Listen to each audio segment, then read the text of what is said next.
Hey guys, Ashen1 here, and welcome to this Elden Ring video on a very cheesable area in the game that you can get to from the very start, which will net you hundreds of thousands of runes and some tasty loot. If you like my content, please like, subscribe, hit that bell icon, and join and follow me on Discord and Twitch. Links in the description. Okay, so this game-breaking area I speak of can be accessed from a hidden teleporter. You will have noticed it being featured in a lot of my videos for head starts in the game. I'll also mention the gear and spells I use to cheese this area towards the end. So let's get to it. In Limgrave, here on the map, is the third Church of Marika, where you get your Flask of Wondrous Physic and a Sacred Tear. Just behind the church is a little alcove, and hidden in the bushes is the almighty teleporter.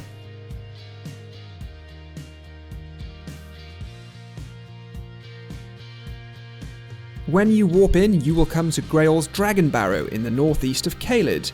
You'll be right in front of the Bestial Sanctum. As you head south from the warp point, things get pretty interesting. You'll find the following: a golden seed, 5 overworld bosses, 4 of which can be cheesed easily, 1 not so much, but cheesed it can be, the Bloodhound Steppe Ash of War, the best early game rune farming spot, and some pretty great loot. Okay, so the overworld bosses are obviously very tough and able to one-shot us, but they can also be cheesed. First, just further down past the Golden Seed, is the Farum Great Bridge Site of Grace, and Greyll the Dragon. Again, way too high level for us, but we can cheese it. There's a spot here on the south side of the bridge where you can snipe away at the dragon, or use damage over time to melt him down.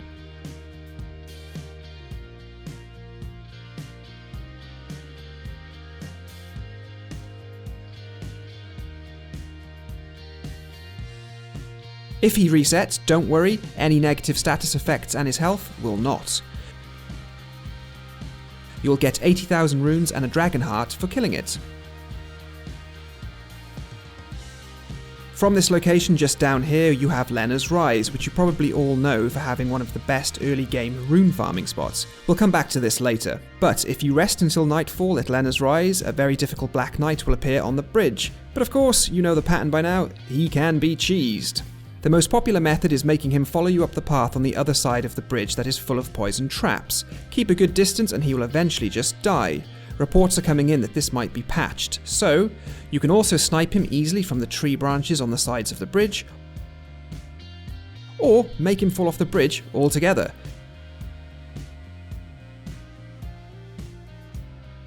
You'll get 42,000 runes and the much loved Bloodhound Steppe Ash of War. From Lenna's Rise, if you head south to the Fort Fareth Site of Grace,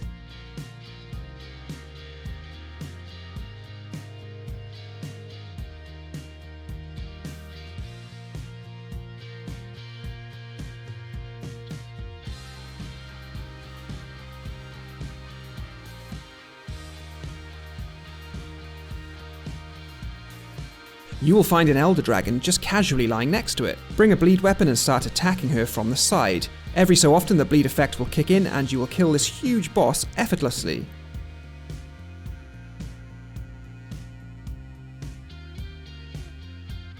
You'll get at least 50,000 runes from the dragon, and more from its adds, and 5 dragon hearts. Next, we have the Putrid Avatar boss, which you may have run past from the Great Bridge. All I did to cheese it was bring Flame Sling, and I stayed on Torrent and ran around in circles to avoid its attacks and just threw fire at it until it died.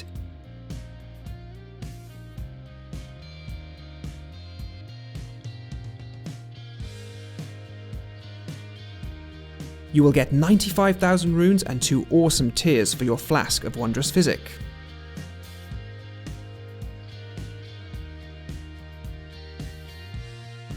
And finally we have the Black Blade Kindred. Very tough, but if you are patient you can easily cheese him by attacking him, then running into the Bestial Sanctum, up the side, and waiting 30 seconds at the back here, crouched. He will reset, but his health will not. You may want to come back a little later on, when you have more FP flasks or good ranged abilities. Rinse and repeat this for 88,000 runes and the Gargoyle's Black Blade and Halberd. Now back at Lenna's Rise is the ball rolling rune farm, which I'm sure you already know of. From the site of grace, run down the hill, turn around here to see a giant ball appear.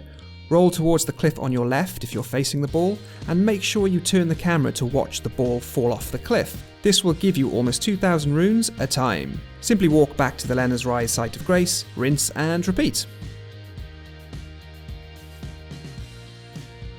Okay, so here are all the runes that I have from cheesing this area and my level and stats. And if you bring something like a gold scarab talisman or the gold pickled flowelfoot, you'll have even more runes for killing these bosses. Fort Vareth also has some interesting items. One is the Dectus Medallion piece, and the other is Radagon's Saw Seal, which increases Vigour, Endurance, Strength and Dexterity by 5 points, but increases all damage taken by 15%. So just a heads up on some of the things you saw me cheesing these bosses with. I was using the Rotten Breath Incantation, the Rock Sling Gravity spell with the Meteorite Staff, the Reduvia Dagger for its bleed effect, and Flame Sling. All these can be obtained at the very start of the game, and you'll see links to videos on these in the description. So there you have it guys, a great cheesable area that can be accessed early on and help us break the game with leveling before we barely get started. Let me know what you're doing early on and what you're finding to be a great start. Thanks for watching, and I'll see you in the next one. Cheers.